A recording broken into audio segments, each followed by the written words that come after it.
Good morning, my beautiful diamonds. I want to start off by saying that my roommate, Bridget, who I love her, she was my roommate and we were together for I think 3 years or so, and she was amazing.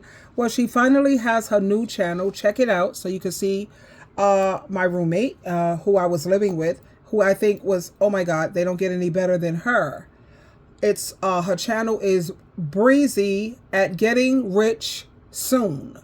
And she has so many amazing ideas. And that's Breezy, Brizzy, at Getting Rich Soon. So when you get a chance, please, by all means, check her channel out. Now I want to talk about the different generations. You have Generation Z, and those are people who are between the age of 12 and 27. And then you have the millennials, and they're between the age of 28 through 43. And then you have Generation X, 44 through 59. And then you have the baby boomers, 60 through 78. And then there's the post-war generation, 79 through 96.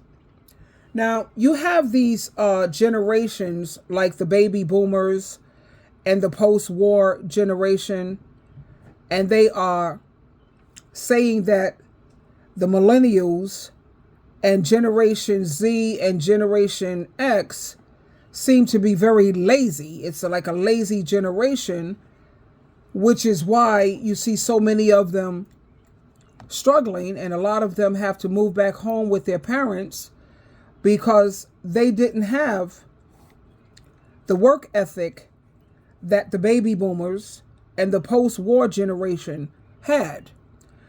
Tell me, how do you feel about that? Because personally, I disagree with that. I think that the baby boomer generation and the post-war generation didn't have to deal with all the things that you see Generation Z, X, and the millennials.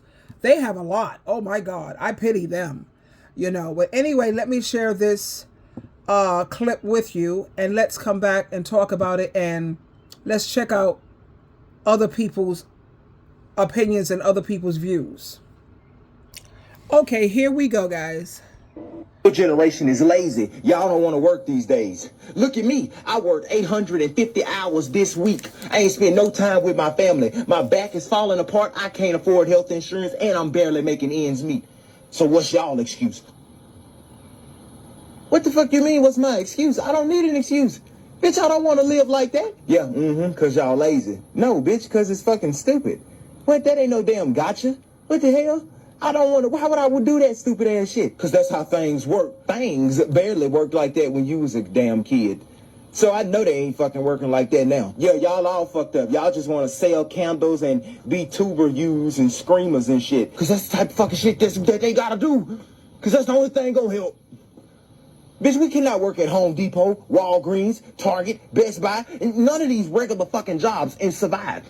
Everybody gotta be aiming for the goddamn top or you're fucked. Yeah, even after you climb to the top of a shit mountain, it's still gonna smell like shit. Well, yeah, you know what? Smelling the shit from the top sound like it's a whole hell of a lot fucking better than standing on the ground, still smelling the shit, pretending like you at the fucking top. Your generation is lazy. Okay, so we listen to that viewpoint. Let's listen to this young lady here.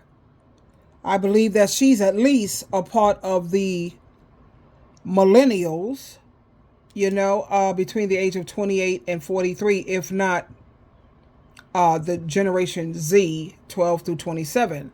Let's listen to what are her concerns.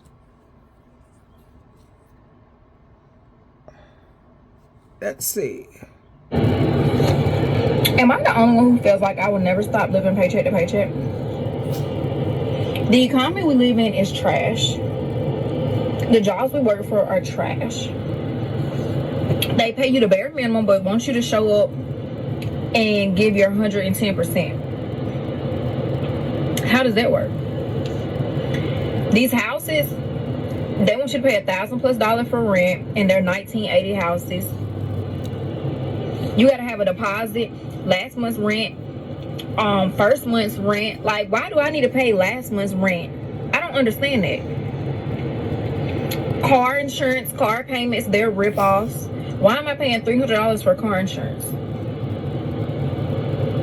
I don't understand. Health insurance, skyrocket. Food, skyrocket. Like, I just don't understand how I will ever be able to afford to wake up and go hop on a plane and enjoy my best life. I just don't understand. By the time my kids get to adulthood, they're gonna have to pay to open the door to walk out of their own house. I really, really, really rather be a cockroach crawling on the ground for free than have to live this life every day. Like, I can't be the only one who feels this way. Like, I need to know, y'all that get to wake up and take trips and go across country and do $100 shopping sprees at Target every single day, what are you doing? What's the secret to life? What is the secret recipe that you have that we don't have? Let us know. Well, the secret recipe is you have people who are working 2 and 3 jobs. That's the secret, and how they're able to go on vacation and shop, the way that they do.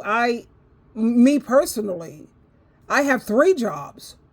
I have my first job working with the state, and that's what takes care of me paying my bills. And I have a little left over. And then I have my second job, and that's for my savings. So when I retire, I can have a nice little nest egg to retire with. And then my third job, that's what I use to shop, to go on vacation once a year. I'm able to take care of my mental health because I have 3 jobs, and that's what a lot of people are doing. You have a lot of people who are working, like I have 2 jobs that I work remotely, and then I have the other job where I go in person to the office. Now, let me read some of the comments here.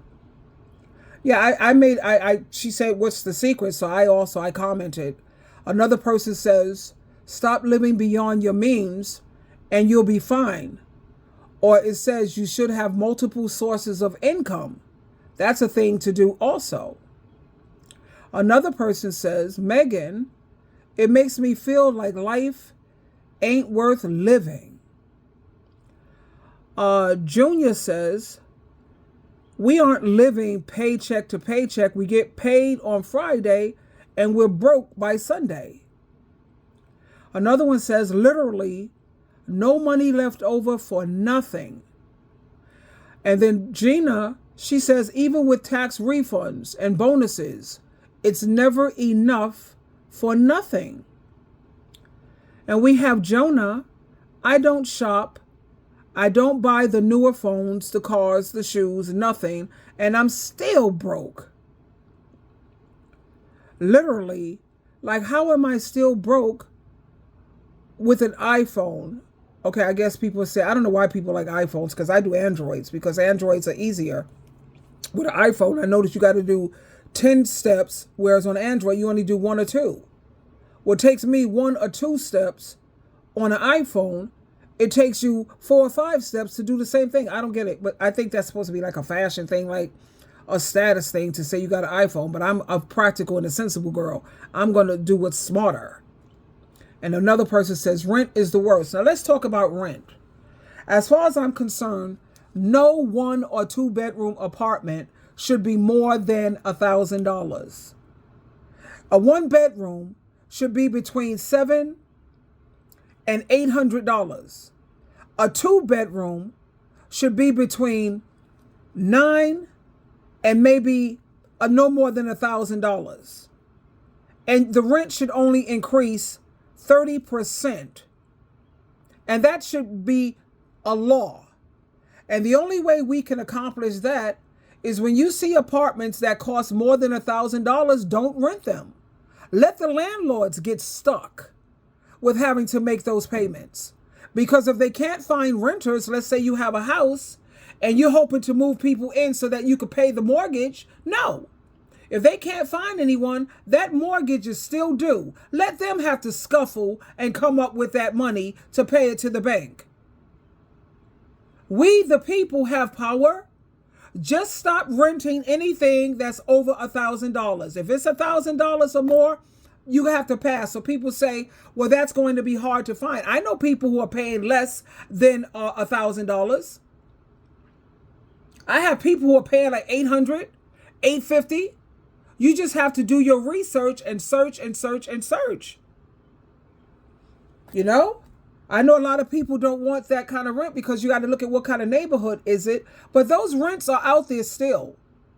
It just takes a lot of research, a lot of digging, fill out applications, and let these landlords get stuck with that nonsense, because it don't make any sense to be charging someone $1,000 or more and they're not renting to own it. Now, I can see if you rent to buy. That's a different story. That's a whole different ballgame. But just charging people something that they're renting and they got to come up with this money every single month, no. That's why I say you have to depend and trust in Jesus Christ, because he'll help you find reasonable rent. Trust and believe. You see, where I am, I've been here this year, 2024, is 18 years. And I pay less than $1,200. I pay less. When I moved here, it was $700. And this is 18 years later. And I live in an amazing place. Terrace, wall-to-wall carpeting, dishwasher, laundry room. I have it all. You know, a patio. I moved from downstairs. I was downstairs, then I moved upstairs. You know, but the point is, you have to look. And I live in a very safe neighborhood. My neighborhood is like the third safest place in the United States. I get to go on my terrace with my lounge chair, my nice lounge furniture. You know, that's a blessing. It's definitely a blessing. I stayed prayed up. I trusted in Jehovah God and Jesus Christ, and I depended on them to help me find what I needed. 18 years, because I'm a girl who I love stability. I'm not the type who want to jump over here, jump all around. I might move again when I retire, because I want them to, I just might move again one more time before I'm ready to make my transition. And I assure you, when I move, it's not going to be $1,000 or more. Trust and believe that. So I wanted to share that with you briefly, my beautiful diamonds. You know, it's not that the millennials or Generation X and Z are lazy. They're not lazy, honey. They're just not living in the same day and age like the post-war generation and the baby boomers. So stop saying that they're lazy. Twinkle, twinkle, twinkle.